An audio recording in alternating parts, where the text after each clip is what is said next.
Welcome. We're gonna wait just a couple minutes before we begin kind of the official conversation and presentation, but I am happy to see all of your shining faces from across the state and beyond. Thanks for being here on a momentous day as we celebrate Women's Equity Day and also the 100th anniversary of the 19th Amendment and the first women gaining the right to vote in Montana and across the United States. I think I'll just start with a little bit of background. So for those of you who I haven't had a chance to meet, my name is Jen Euell. I'm the director of the Women's Foundation of Montana. It's a statewide foundation. It's all about equity for women and especially advancing women economically in our state. Our organization is a part of the larger Montana Community Foundation. And some of you may know us because we get to do grants to nonprofits that are doing great work across the state. But we also get to work on policy change that advances Montana women in the state and do research and release that across the state that really kind of helps educate both sort of our work on equity, but also the work of a lot of the nonprofits that we partner with in different places as they provide programming and support and policy change work. So today, as I said, we are here to really celebrate women's advancement and achievement, and especially our right to vote. I'm really privileged to be joined by some Montana leaders today. Senator Diane Sands and Representative Geraldine Custer have both joined us today as some of the women who have been fighting hard in our own Montana legislature for positive change for years, but also women who have great experience and wisdom to share with us as leaders in their own communities. So I want to thank them for joining us. A little bit of logistics for you. We are going to welcome questions, but we'd ask you to keep your mics muted for the most part to avoid kind of that echo and feedback, and put your questions in our chat box. We are going to have a couple of times during the conversation today when we're going to invite you to go ahead and open your mic if you do want to talk with us directly and ask some questions and have some good conversation. But our intent here is really just to learn together more about the history of women's suffrage and celebrate that, and also learn some about the importance of voting and women's leadership today and what we can all do to advance women's equity moving forward. So that's it. As I said, I'm really excited to have our speakers here. Behind me, you will see the women's suffrage flag that I was excited to put on my wall in honor of this day. And I'm gonna invite Diane as our women's herstory to talk with us first a little bit about the history of women's suffrage in the US, but especially here in Montana, because I think that's some of the little known history that we all love to learn about. So Diane, thanks for joining. Thanks. Thanks for having me. It's fun to be celebrating this week and looking at some of the history of women's suffrage. You know, I think some of us think of these kind of events as like a date and time where everything changed, but it's really not true. In history is a process, and over time things change. And even the accomplishment of adding the 19th Amendment to the Constitution, which is what happened today, 100 years ago, ratification was 2 days ago, but the inclusion in the Constitution was on this date. But we think about that as a singular point in time, when in fact it really is a process that is still continuing. The goal of suffrage and universal suffrage is a goal that's really embedded in many ways in our democratic tradition, because the right of citizens to be governed and to have a voice in their own governance is at the core of the right to vote. If you don't have a say in the people you elect, you don't have the right to participate in your government. And so the issue of voting and citizenship that's tied to voting is an ongoing discussion. Nice job, Jen. Is an issue that goes way back before 100 years and continues even today. So I want to put it in that kind of context. And also in the context of a movement. This is not about individual people, although there certainly are some notable people that I want to reference, but it really is about the movement of the population of people, men and women, of different races, of all kinds of economic backgrounds, working to achieve the expansion of suffrage. They didn't manage it, but they got partial way. And it also is a history of the issues related to how these movements are embedded in their own time. The history of racism is totally embedded in the history of women's suffrage then, as in many ways it is now, and I want to bring that up. So, I mean, the first really calls for women to vote are part of the founding of our country, really, with going back to Mary Wollstonecraft, those of you who read Frankenstein with her vindication of the rights of women. It's really an international movement embedded in the Enlightenment tradition that founded our country, that citizens have a right to participate in their government. Therefore, there is a natural right, which really is sort of a synonym for God in many cases, but an inherent right to participate in their government. So the initial statement of that in our country doesn't say just men, just white people, just property owners, but in fact, that's what it was. I mean, there are some early exceptions where some women property owners, white women property owners, South Carolina voted, that's true. We have situations where people vote based on property ownership. For example, even now, if you own property that's attached to an irrigation ditch, you get to vote in the irrigation ditch district. You know, other people don't. You get to vote in that one. So much of the early voting was really based on property ownership, which was primarily white men. That challenge really comes out of the involvement, the suffrage movement comes out of the abolition movement. Elizabeth Cady Stanton and Lucretia Mott are delegates from the United States to the World Abolition Convention in London in 1840. And at that convention, they really get this idea and have this discussion. They're required to sit up in the balcony and not on the floor with the men delegates, that women's right to participate is as critical as men's. And so eventually that becomes the 1848 Seneca Falls Convention, which was very radical, was biracial. Frederick Douglass spoke at that one. So that movement for the universal suffrage of both African Americans and women at that point is way more united. Then racism raises its ugly head when you get to the Civil War and the fact that African American men are enfranchised, but women, white women, are not. And so the split in the movement there goes on and continues throughout this entire history.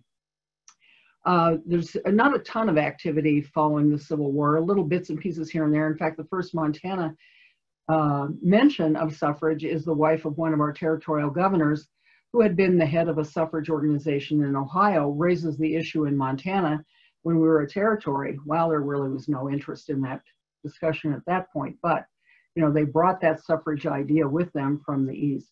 But it really is the West that acts first on suffrage issues, and for a variety of different reasons. You know, Utah early on, empowering Mormon women to be able to vote. Wyoming, different reasons.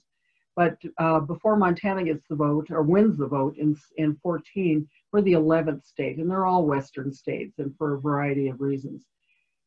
The most interesting thing in that whole period after the Civil War to the turn of the century, I think is really interesting, is claiming that natural right, that it didn't even have to be spelled out. Susan B. Anthony and a group of her friends went and voted in 1872 and challenged that right. She was tried and convicted of voting illegally, required to pay a fine of $1,000, which she refused to pay. She said, "I will pay my debt for my newspaper, The Revolution, but I will never pay this debt because it was not from a jury of my peers." And in Montana, in Bozeman, a group of women on that same day went and voted in the Bozeman elections, and the election judges were so startled to vote. But that challenge to the Supreme Court that women had a natural right to vote did not succeed. So the strategy was to try to do this on a state-by-state basis. Hence, Montana eventually is in line after Washington and all, the state of Washington, for a suffrage campaign of a major nature. And Jeanette Rankin is sent back to Montana, her home state, from Washington, where she is a paid lobbyist, a paid organizer with the National American Women's Suffrage Association.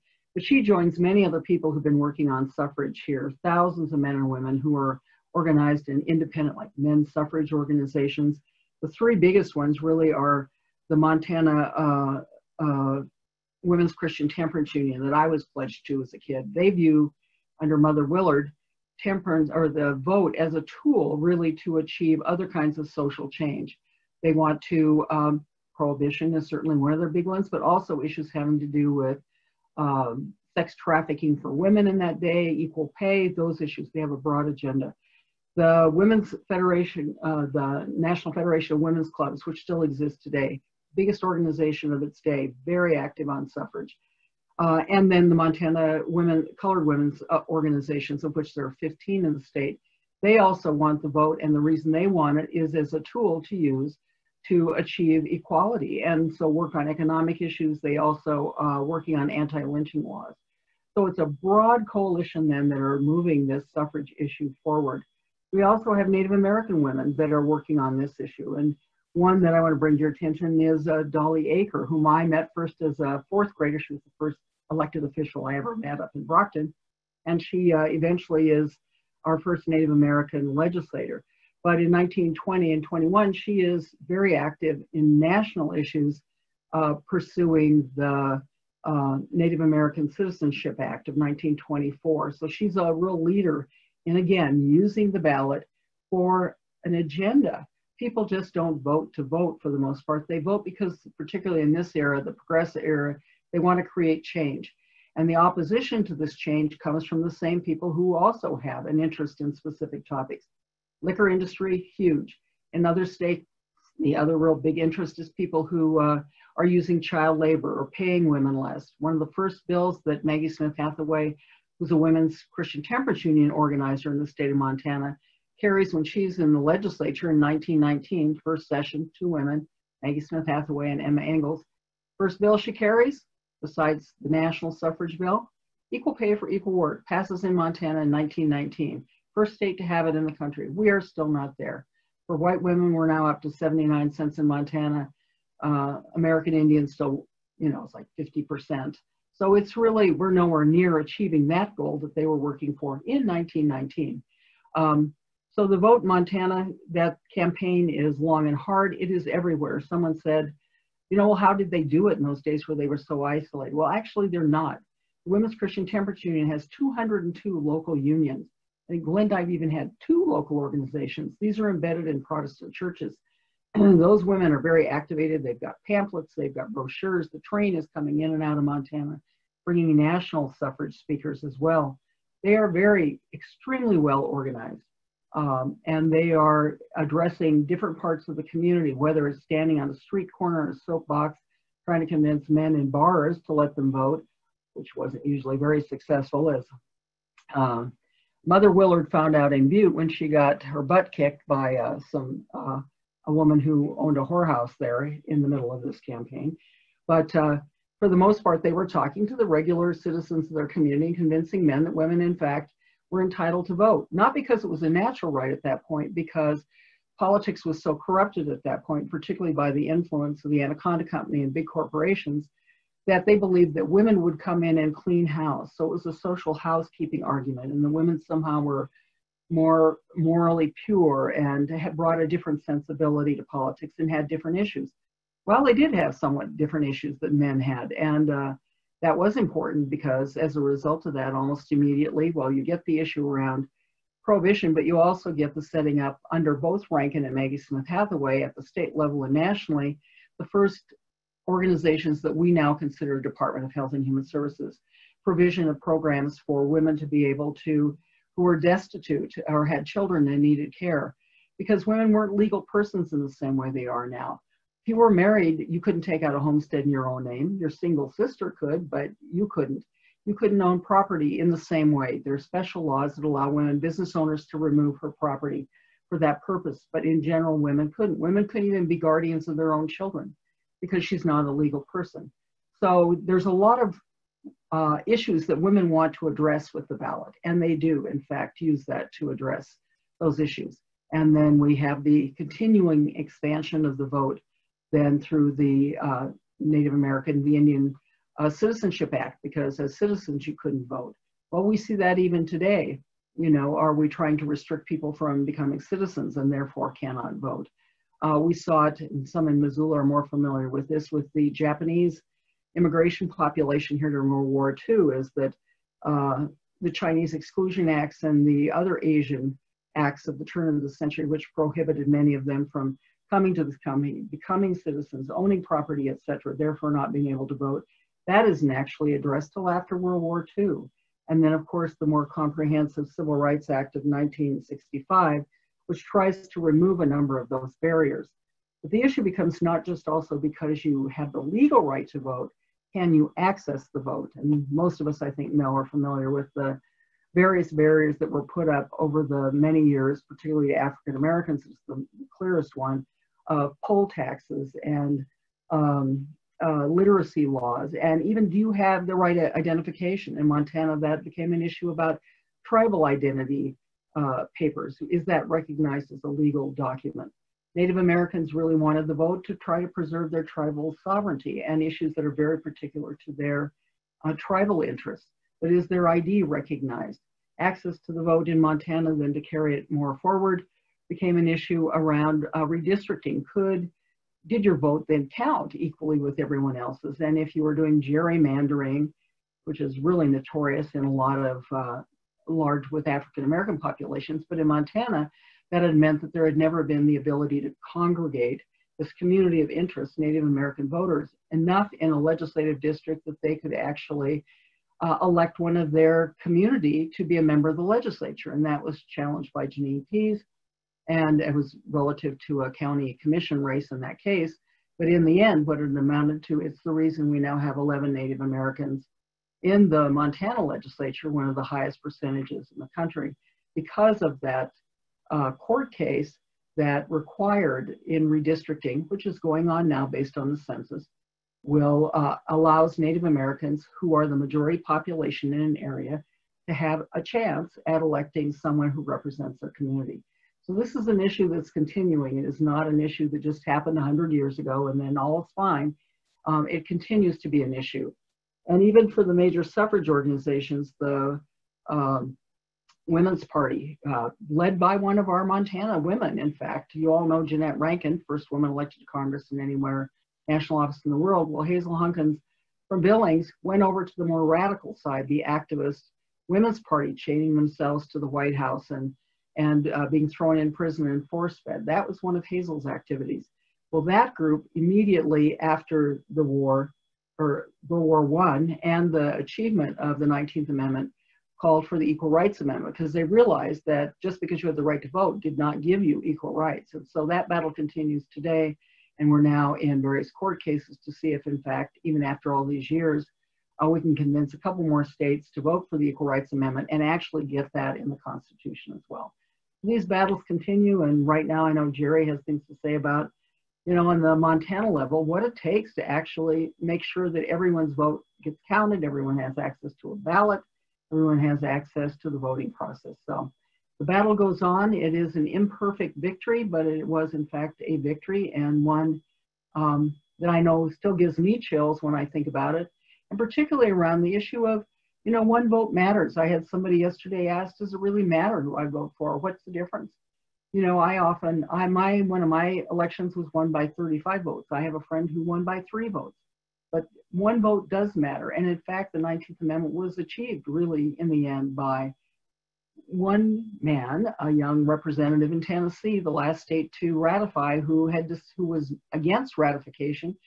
On the last day on the vote on the floor, pulled a letter out from his mother where her mother said, now be a good boy and vote with Mrs. Cap. And he took off his red rose, put it down, and voted for the passage of the ratification of the 19th Amendment in Tennessee, which then is the reason we all have the vote today. So one vote matters, one mother matters, and what she has to say. So with that, I'll turn it back to you, Jen. Diane, you're so amazing at just giving us kind of the big picture of the arc of history. I love that. And I think it helps when you've lived through at least 50 of those years. I know, it's amazing that you actually, remember from when you were a child some of the folks who have And met many of those people, and we did early oral histories with many of them who'd been forgotten for 50 years or so. So yeah, we periodically have to remind ourselves that we hold their hands. They hold our hands going forward. And for the young people on this call, you pass it on. We are part of that chain of history that achieves these kinds of changes. And so don't let go of their hands and hold yours out to someone else. Yeah, absolutely. I think what I'm always impressed with when I hear the history kind of walked through a little bit is just how long it took. I think for all of us, who have been doing this for a few years compared to you, it feels like change is so slow. And so sort of hard fought, and you have to keep revisiting the same conversations. But when you think about the arc of history, you realize that this is actually a pretty short time frame that I'm thinking of. In the past 10 years, that's nothing compared to the length of time. 72 years they worked on this topic, and the people who started it were dead before the granddaughters then got it passed. 72 years on this particular amendment. Yeah. So yeah, it takes time, and that's probably a good thing. Yes. So thank you for that as our reference point as we kind of delve in here. And I'm going to invite Geraldine to join us in our conversation and just talking a little bit about why you think women's votes are important. What, if you look kind of at the history, what you feel like have been things that might have been influenced by that we can look at, and why it's important today. So Geraldine, what do you think? Well, thank you. I think it's important because until we get equal representation in the legislature, we're never going to get all of our goals met that these ladies were thinking that just the vote was going to do. But until we get equal representation in the legislatures and the elected bodies, we're not going to be able to get champion our causes like they were hoping. I mean, we've made progress, but we're still not there and that's what's important about this anniversary, because anniversaries are important. You look back and, you're celebrating something that was wonderful, but yet you're also reflecting on how far you've come and what's there still left to do. So I think that's the important part about this anniversary, is looking that we're still not there. We still don't have equal pay. We still don't have equal separation of duties. And there's a lot of diversity and polarization in the country. And I think women are way better at that than men at smoothing things over, bringing people to the table and getting a consensus, because we've been doing it in our families. And I think we're just naturally good at that. And so I think that's why we need more people to step up and run for office, and so that we can get there, and we can get some of these things solved in a peaceful manner. Because usually when we do things, we don't do it with, fists and that kind of thing. We have a little bit more gentler approach. So that's why I kind of think it's very important. Jerry, that gets pointed out a lot of times when you're looking at this history of suffrage. It's the largest civil rights movement in the sense of the number of people it impacted, and it was done without anybody being killed. I mean, there were some women who were thrown in prison, certainly, but it is considered the largest nonviolent civil rights movement that has existed. But and thank you for pointing out the disparity in the number of women in the legislature. And we're up to around a third, nowhere near close to half. Although I will say, on behalf of the Democrats, both in the House and the Senate, women are by far the majority of those delegations. We're just waiting for the Republican women to get out there and run and take their place. I agree with that. We're a third in Montana and a third nationwide, so we're keeping right up with the times. It's like Western women are always been kind of a leader in that. But I did look at the disparity between Democrats and Republicans, and it's nationwide is 2-1, and that's true in the Montana legislature as well. And as far as the Native Americans, I was just looking. I remember I've been through 4.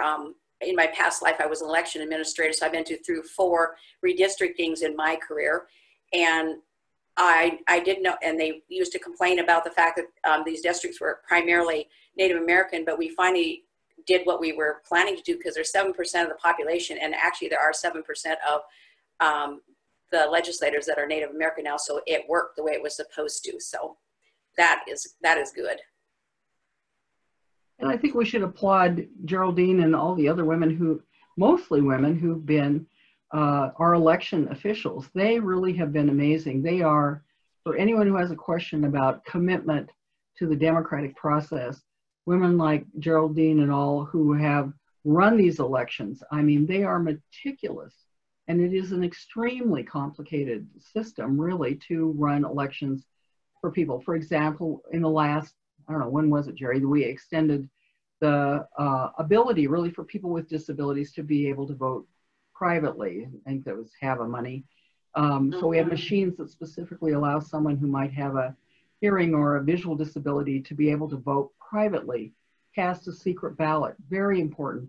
We still are working on, in some states, people who've been convicted of a felony and been in prison lose forever their right to vote. In Montana, when you're in prison, you have lost that right to vote, but when you get out, that right is restored to you, and so you can vote. So we're still in the process of extending access to the ballot to different categories, both legally and just by the process of, can they actually get there and cast a vote? That's a big deal. We send people out to nursing homes to pick up if they can't come in and vote, right, Jerry? I mean, it's amazing what you election officials do to make sure people really can vote. Go to hospitals, right? Right. We have people from each party that go in those cases, so that somebody's not influencing the vote. You can have a group of 2 individuals that are appointed by the parties, and then they go out and do that, so that there's no hanky-panky going on. I mean, we have so many safeties in Montana when I'm on national calls that we're so much ahead of the game. That's why I'm not one bit worried about having the national election by mail in Montana, because we've been doing it since in the 80s, with mail ballot for like the school elections, city elections, because you get a better participation rate. And we've got all the safeguards built in where we check the signatures and all that against the regular voter registration card. So there's a lot of safety that all these things you're hearing on the news are just misinformation. Maybe applies in some of those other states, or they need to better their laws. But because we've been having mail ballot elections in Montana, our addresses are good, because think about it, every year there's a school election. So if you're voting on something, those areas that have the vote, the addresses are getting updated, and on a yearly basis instead of on a 2-year span like is required federally. So our addresses are good, and that's the key to having a good mail ballot election. And we do have securities. There's never one person handling the ballot by themselves ever, even in the office, because it's just not allowed, because you don't want to have any question about the integrity of the ballot. So Montana's way ahead. I've been on some national calls, and I can't believe how far ahead we are. But we've always tried to think, like Diane said, with or Senator Sands, I should say, about all the election clerks. It doesn't matter. I never did know if my election clerks were Republican, Democrat, or some other party, because they were all in it for the same reason, to make the election transparent and fair and make sure it went off without a hitch. And they all are dedicated like that, and they still are. And that's part of it. I don't think people understand how driven these people are to make sure that our precious right to vote is secure and safe and without incident. Diane, I think I heard you say that when women earned the right to vote, it also helped advance them in several other ways as far as being a person. Is that true? Can you talk a little bit more about that? I was curious. This is because the United States is founded under the English common law, and under the English common law, the husband and wife are one. Remember that, Val? The husband and wife are one, and that one is legally the husband, called in coverture. Anyway, it goes back to, a married woman losing her independent status as a legal person. Doesn't mean she's not a human being, but she is not a legal person. Her husband has the rights and he has the responsibilities for her, which gets into all kinds of interesting case law. But that first gets challenged in the United States in the 1840 Married Women's Property Acts of New York, where wealthy white landowners who had only a daughter to pass their property to were concerned about some sleazebag guy marrying her just to get his hands on her property, owning it all and doing whatever he wants. And so there was some protection created for her property. But that law had ramifications throughout the country coming into well into this century, well into the modern era, in fact. That's all kinds of things having to do with, well, there was a spokesperson last night who said that only at the convention, that only the head of household, a man, should be the one who casts that vote. So that's very much part of that idea. So in Montana, what that meant initially is, in the Homestead Act, for example, a married woman initially couldn't take out a homestead in her own name. If you were single, and there were many, about 20% of homesteads were taken out by single women who then acquired property via that.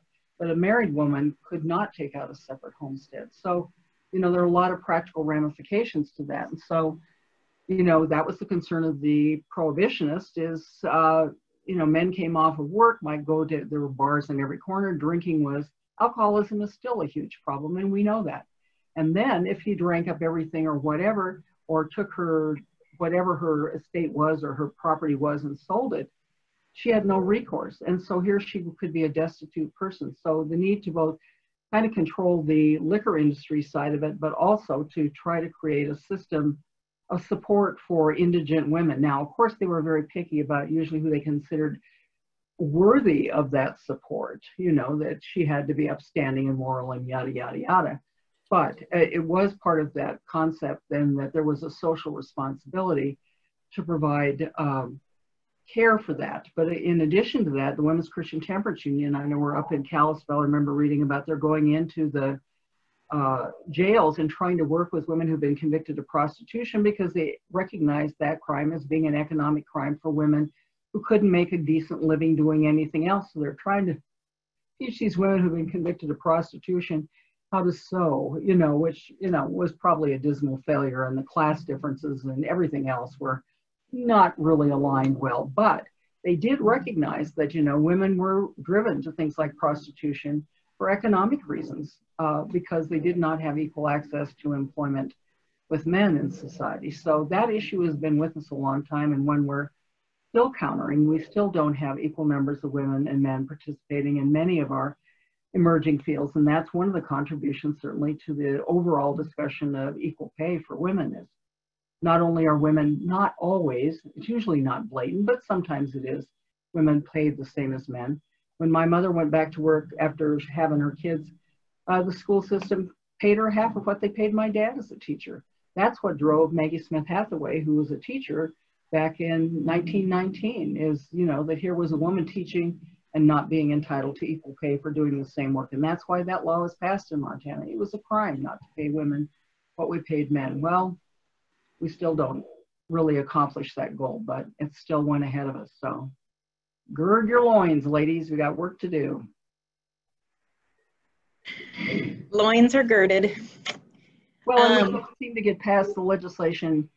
Well, on that front, two things. One is I really want to thank the Women's Foundation. I'm an active member of AUW, which was involved in suffrage at the turn of the century. But the Women's Foundation has been helping fund the Smart Start program that we've been running across the state on campuses, which is helping young women negotiate for their first salary. Because we know so much of a woman's economic lifespan is really based on what she was paid in her last job. And so teaching young women the skills to advocate for themselves and to advocate for an equal salary and a good salary at that first job is totally critical to her future applications. So it's part of the effort that we've been doing in training women to do it. Thank you, Women's Foundation.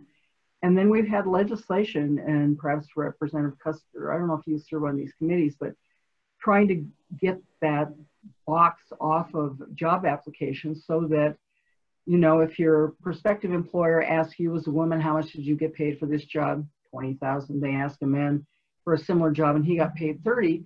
You know, they can hire her. She thinks she's getting a great raise at $5,000 when in fact she's being paid, going to be paid less than a man would have required for that job. So that kind of structural problem still exists and is one of the kinds of sort of subtle, but you know, talk about structural racism. This is a form of structural sexism that we have to deal with if we want women to have equal wages.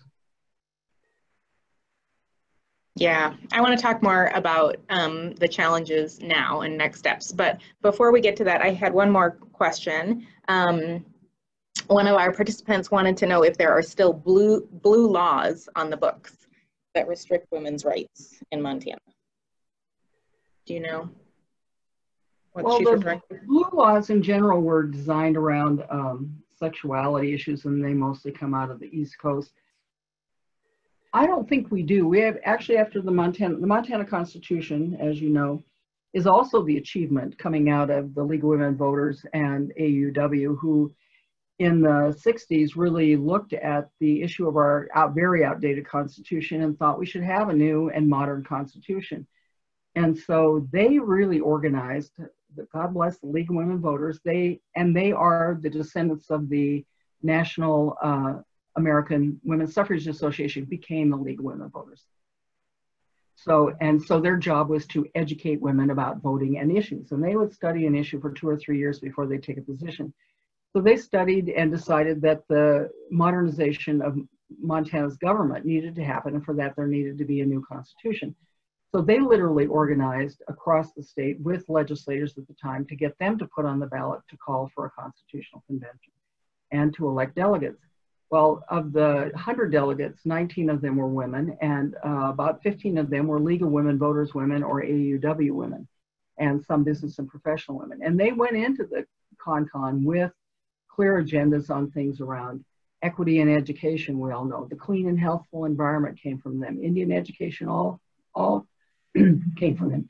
Transparency in government, really one of the gold standards in the country are embedded in our Montana Constitution because of those women. So, and in there, an equal rights provision is in the Montana Constitution. So we are well ahead of other states because we embedded those fundamental rights in the Montana Constitution. So I would say no, there are none specific remaining. And then a commission went through and reviewed all of our existing statutes and cleaned them up in that regard. So no, but other states do, certainly. Yeah, we're very lucky to have our Constitution. I know that's a great piece of work. And it was I have to tell a story because I adore it. Dorothy Eck, who was a CONCON member and a longtime senator, and some of you know her from Bozeman before she died, she told, the passage of the CONCON was a very narrow victory, less than a couple thousand votes. Well, the people who belonged to the CONCON had actually set aside some money to do campaigning for its passage, and then a court ruled they couldn't use that. So who went out door to door, just like the suffragists, and worked for the passage of the CONCON were the League of Women, were the women delegates. And those women, both rural and in communities, drove everywhere in the state, just like the suffragists, met with every group they could possibly meet with, wrote op-eds and did all of that. Well, most of them were League of Women Voters, and on the Democratic side, you'd have to say. But one of those delegates was Betty Babcock. Betty Babcock from Helena, husband was Tim Babcock, governor at the time. Tim Babcock did not want the new Constitution to pass. He did not. He was opposed to it.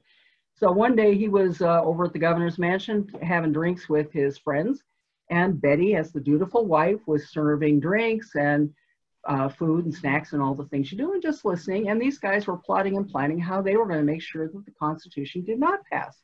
And she's listening to all this. And Dorothy Eck tells me the story. Betty decided, and she basically just kind of left him and went out on the road and started traveling with these League of Women Voters women all over the state, advocating, particularly with Republican audiences, for the passage. So Dorothy Eck credits Betty Babcock with that new Constitution. Let's hear it for Betty. Do not ever underestimate the woman who's serving you drinks and snacks, who's usually the wife. Right, ladies? Right. I love that story. Okay, thank you. I love that history. I want to talk a little bit now about where we are now and moving forward. So Jerry, let's start with you. What are your thoughts on some of the key challenges now, and what's kind of next on the horizon? What should we be working on now that are really important at this point in history as we work towards equity for women? Well, my favorite saying is well-behaved women seldom make history. So I think we've got work to do and we need to do it. Women are voting in record numbers. And like I say, we don't have our numbers up in the legislature or Congress, and we've got to work on that. And I think in order to do that, to get more people to run, we've got to get together and support each other. Like Senator Sands was saying about the CON and those women working together.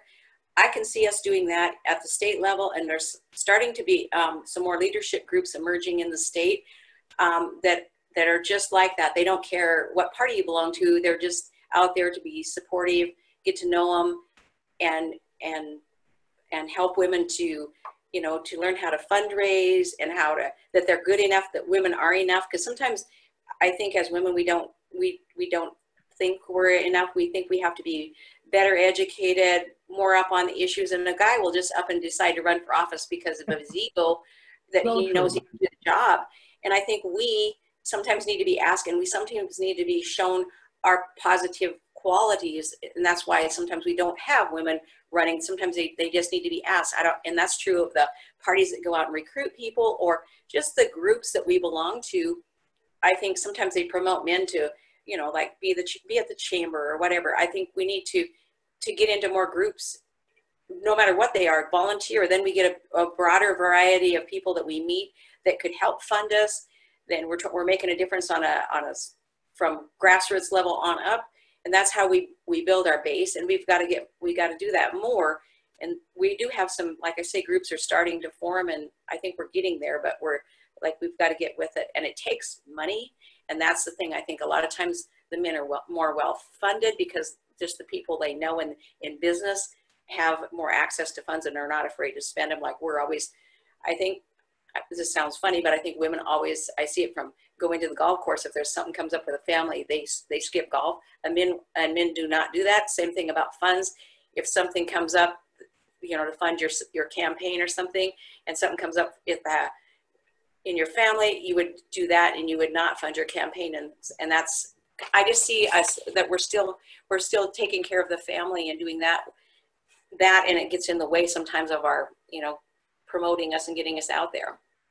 That's one of the things. And also the fact that we don't need to go backwards on the election laws. I mean, that's one of my passions, being in that career for all my life, is I keep seeing things that are going to, you know, prevent us from easier access to the polls and voting. And we've got computers and things to make things easier. And yet I keep seeing things that make us want to go backward. And so that's going to be one of my focuses. And it always is passion. I've written a lot of op-eds and things on that that have to do with that, you know, to give people confidence in voting, and that it's good and it's easy and safe. And so that's some of the things I see.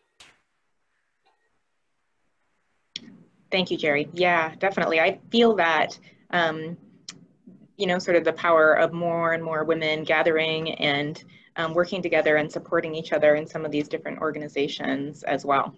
I work across the state, and I love it. What are your thoughts, Diane? That's a complicated question. It's a good question. You know, one thing I totally agree with Representative Custer. It's important to recruit women and encourage women to run of both parties. It's really important. And I think to move away from being totally purist. You know, we don't agree with each other on lots of things, but Jerry and I work on a lot of issues together. I work closely with Republicans all the time. That's how I get my bills passed. It has to be good for everybody, or that's the point of a representative democracy. So, you know, yeah, you may not like the way some candidate wears her hair, or you don't like her position on guns. Well, do you agree with her on 80% of the stuff? Let's figure out how to work together, both in the legislature and with each other in the community. That's the most dangerous thing, I think, for democracy at this point, is polarizing people and not coming to understand that we're in this together. And I think this pandemic has pointed that out. The other thing the pandemic, I think, has pointed out is, and Jerry brings up the issue of women still have the primary responsibility for the home and the family. And for women who are running for the legislature, this can be a very difficult issue. You know, the men run and they don't even think about it. Their wife's going to take care of the kids, and oh, she may move to Helena with him or whatever.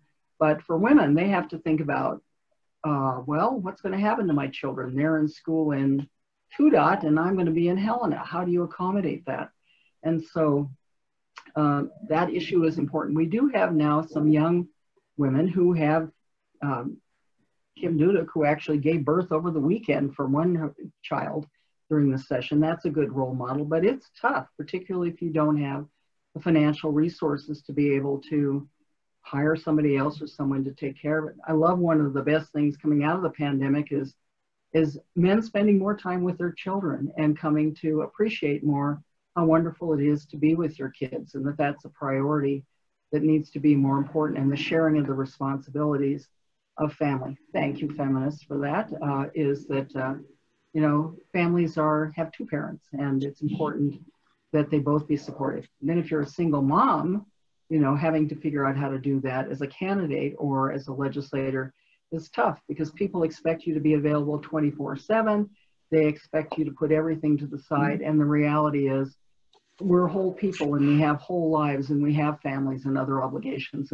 And we can make that easier, I think. And I think some of the things we're doing now with Zoom meetings, for example, you can participate in a meeting from your own house, and that'll change the dynamic, I think, for elected officials, but for all of our meetings. You can participate and be active in your community in various ways from your own home with your kids in the other room. So that may be one of the positive things that comes out of this. So you don't have to be, if you're from Wolf Point, you don't have to drive to the legislature in Helena in the dead of winter in a blizzard to express your opinion. You can do it via Zoom testimony, and that's going to be a good thing. Yes, there's so much there. So first, I just wanted to say that I think that issue of civility and being willing to respect others' opinions and engage in you know, conversation and debate and come to agreement is huge right now. The Powerhouse Flathead group has really led the way in our Powerhouse with hosting some conversations, and they're actually having one tomorrow, I believe. Is it tomorrow? Yeah, on Thursday, a socially distanced gathering where they're going to talk about civility. And so I think that's really important right now. And I love the fact that a lot of women are kind of leading those conversations in different places in the state. Well, they are nationally as well. In Congress, it's the women of both parties who in the end come together and break these deadlocks because it has to happen, and they have the commitment and the skills to do that work. And so I think it behooves all of us to do that in our personal lives. Don't call people names. We tell our children, don't be bullies, don't call people names. You know, work with people play with people that are different than you. That's a good thing. And our lives at this point depend on it. Yeah, absolutely. Jen, have you? Oh, excuse me, Jen. This Larry, is go ahead. Yeah. I just want to let you know too that Leadership Montana, that several people are using Gracious Space as a way to have these wonderful conversations as well about how do you have conversations with people who have different opinions, et cetera. And we're starting to do that across all the different class groups. So there are a lot of those activities going on. Thanks, Susan, for jumping in there. Yeah, I know that Leadership Montana does amazing work, and I think it's so important right now. One of the questions I was going to ask either Jerry or Diane, whoever wants to jump in, is if you feel like there have been examples here in Montana where you have seen women work together, maybe across the aisle or from different groups on issues that you felt like were important. Take it away, Jerry. Well, I do feel like at the legislature that we work across the aisle, and I feel like I do a lot, because that's like Diane said, or Senator Sands said, that's the only way you can get your legislation passed. You can't just get it usually passed, even though our party is in control. Sometimes if it's like an election issue and some of the fringes of the party are against that for whatever reason, that they haven't educated themselves and they won't vote for it. So you need your friends on the other side of the aisle that think more like you do, that want to advance, you know, society. You have to have them to get your bill passed. And that's why I'm thinking we need a women's caucus at the legislature, and we can have them in our towns with organizations, because we do have a lot of things that are common goals for us. And then you get to meet those people and learn about them on a personal level, so that you can not like their bill, but you can still like them as a person and know where they're coming from. And that, I think, is what Leadership Montana teaches too, is you go out and you don't know anybody, and you learn to meet these people and trust their opinions. And I think that's what term limits has done in the negative, and that's why there's so much polarization. Is used to be you got invited to somebody's wedding on the other side of the aisle, so you knew them as a family man or a woman, and just what they did for a living, and that mattered more than sometimes you didn't agree with their legislation, so you could, you know, shake off a bad bill and you're still friends, and then you could count on them for something that they agreed with. Where sometimes it doesn't happen that way. It's just sort of like there's a line drawn, and that's not how I like to do business. I'm a people person, and there's good in everybody. It's, you know, sometimes not all the time, but most of the time. So. Yeah, and women tend to be better at relationship building, you know, because they do it with their kids and family, and you know, family members you don't particularly like or agree with, you have a relationship with. And I think that's a set of skills that women often bring into this political arena. And it is about the relationships and learning to deeply appreciate another person regardless of their perspective. And I know there are a number of senators that you guys would probably be horrified that I dearly love Scott Sales. Olszewski and I worked together on umpteen bills. When we did the abortion debate last time, we knew how the votes were going to come out. We did our part. He came over at the end, kissed me on the head and said, "I love you, Sands." That's how it really happens in most of the legislature. You know, and we work together on many other healthcare related bills. We disagree on abortion. We do great on other bills. But listening deeply, particularly to the people you most disagree with, and trying to find some place where you can work together. You know, the former lobbyist for the Catholic Church on abortion issues, we both agreed that what's really important here is, do kids have food? Do they have a place they can live? Do they have access to health care? Important to build that. One place I'd say where women's coalitions really mattered in my legislative experience was around non-gender insurance, which the Women's Lobby, which was nonpartisan and had many members of both parties. That bill was really carried by Republican women, Andy Hempstead, who was Secretary of State at the time, and our state auditor, which is the insurance commissioner, Republican from Great Falls, strong supporter of that, Republican AUW member from Kalispell, Jane Lopp, working with the governor and all to make sure that we kept that. The reason for that, you know, women were charged more for pregnancy than men. Women were charged differently for auto insurance. And if you got married, your rates changed.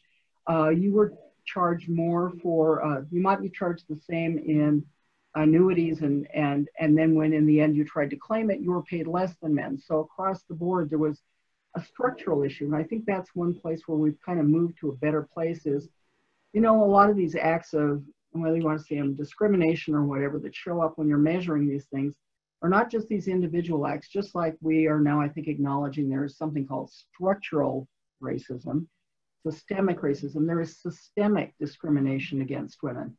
When I first started working on getting women into non-trad jobs, a guy over at the university said, you know, we just don't let women into the wildlife management, because we do a lot of our work in bars, and, you know, women really shouldn't be there. It was like, oh, come on, give me a break. But it took threatening a lawsuit to get them to change the policy.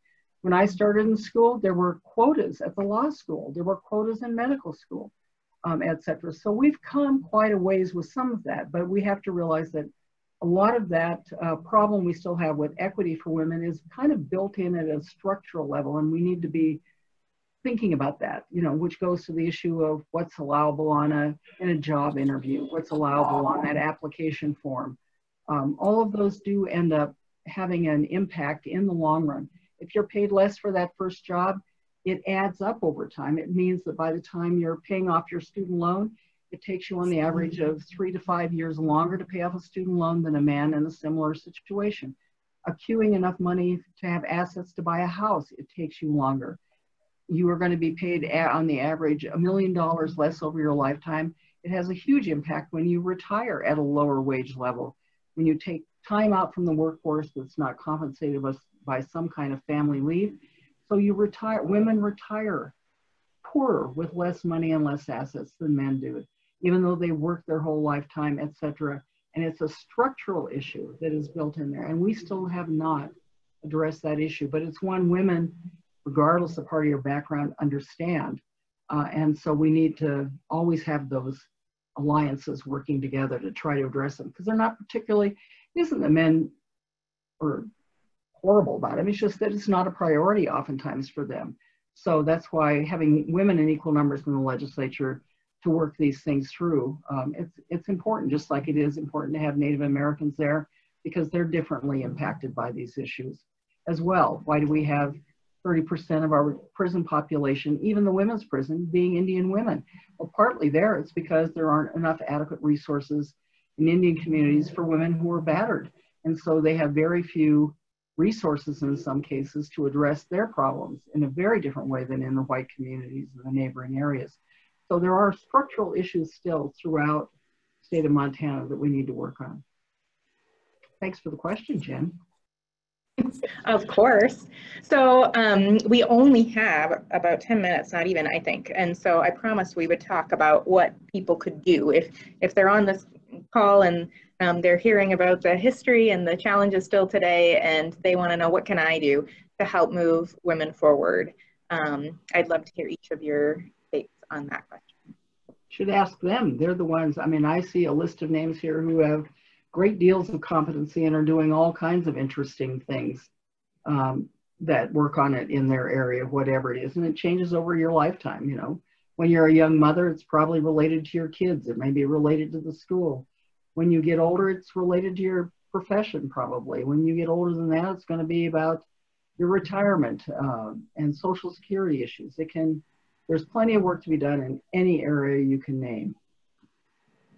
Absolutely. And there are a lot of great women leaders on the call today who are doing good work in their own communities. So yes, get involved. Sherry, what do you think? I was just thinking of this. I wrote down this this quote from Carrie Catt: "To the wrongs that need resistance, to the right that needs assistance, to the future in the distance, give yourselves." And I think that's still true, because unfortunately there is some truth to the saying that women are one man from welfare. And having been divorced in my lifetime, even though I always had a public job, my kids could have qualified during that time for assistance at the school on their lunches. And it's like, just the same thing is if you take time off to be a stay-at-home mom for a while and raise your family, then your retirement, because there's not paid leave and you're not making an income during that time, there's not paid leave. And unless you can save enough to compensate for that gap, you're going to suffer if something happens to your husband later on down the line. Because if your husband passes away, you're only getting half of their Social Security, which is kind of, or yours, whichever is greater. So it's like your income goes away that way if you're not, financially sound with savings and annuities and things like that. So it's crazy how that works, but that's what, and women outlive men. So we have to think about that. We have a longer time usually during retirement that we have to finance ourselves. So it's kind of scary, really, when you think about it. And I want to thank, I see Marcia's online. The Montana Extension Service has been just fabulous for decades. I remember back when we were doing the first displaced homemaker laws and providing training and assistance for women who found themselves after years of marriage not even knowing how to handle finances. The programming that they did on financial training for women, just critical to providing for women, as you were talking about, Jerry, that found themselves in a circumstance without the skills to even know where to begin. So, the YWCAs, particularly stepping in across the state with women in situations of violence. So church organizations definitely have put their arms around women in these various circumstances as well. So there are lots of different places, wherever you are at, whatever organizations you're involved in, find a way to make a difference. And thank you, Marcia. Yes, thank you, Marcia. So I wanted to offer a few resources to everyone. First of all, I just wanted to say one of the great institutions in the state is Equal Pay for Equal Work Task Force. Diane and I both have the honor of serving on that, and we're going to be headed to Helena here shortly to celebrate with some of those folks. So I'm going to go ahead and in our follow-up email send you a link so you can learn more about the great work of the task force in the state. I'm also going to share with you a link so that you can check and make sure that not only you're registered to vote, but you can also use it if you want to track your vote once you turn it in, which is a great kind of offering that we have so that you can make sure it gets where you want it to go and gets counted. I'm going to also follow up with a link to the census. It would be wonderful if you have not yet filled out your census form. This is your chance. The deadline is September 30th. It's vital for Montana. It's one way that we can help ensure that Montana has the resources we need to do good work. And it would be great too if you could share it with others. One of our grantees, Montana Women Vote, has a new service where you can sign up for an app for your phone that allows you to contact your friends and make sure that they know how to vote and that they're filling out their census forms too. So we can kind of spread the love around this way, and I'm gonna send that along to you too. And then I'm also going to share with you a link to the Historical Museum here in Missoula because they have an amazing online exhibit. So you can learn more about women's suffrage across the country and here in Montana if you are interested in that. And I just want to give one last plug. I like to do this with every group that I have a chance to talk to, which is this. We talked about the fact that there are less women serving in our political body still, and that we want more equity. And I would encourage you, if you know an amazing woman who you feel like should run for office, I want you to be the person to talk to her and tell her that she's amazing and that she should run for office. Because we know that one of the ways that women end up running for office is because they feel supported and have been asked. And we can all be the person to ask them to run. Jen, you didn't give a pitch for the Women's Foundation, which I used to work for as well. This is an example of women working together. Merle Chambers, fabulous woman, inherited an oil and gas industry, family industry. She committed her resources to women, she and her mother, by establishing women's foundations in 5 states, Montana, Wyoming, Colorado, the Dakotas, and seeded the money for those so that they could address the systemic issue of women and girls and their economic security and their right to equal participation. And so for, I can't remember how many years you've been going now, Jen, but and so we've raised money to put into that fund. So it does grants across the state to critical issues and programs that make a difference for women and girls. Great job, Jen. Go for the Women's Foundation. If you're looking to leave a bequest on behalf of a woman, that's a great place to leave it. Diane, the pitch is so much better when you do it. That's awesome. Thank you. I appreciate that. And yes, absolutely. We would love it if you would be interested. We'll send you the link. You can sign up for our e-blasts, our newsletters, learn more about our work in the state and support us. And that's how we get the work done. So thank you so much. Jerry, Diane, all of you who joined us today. It's so fun to see all of your faces, celebrate this occasion, and take care. I'll see you next time around. Bye. Bye-bye. Bye. See you in Helena. See ya.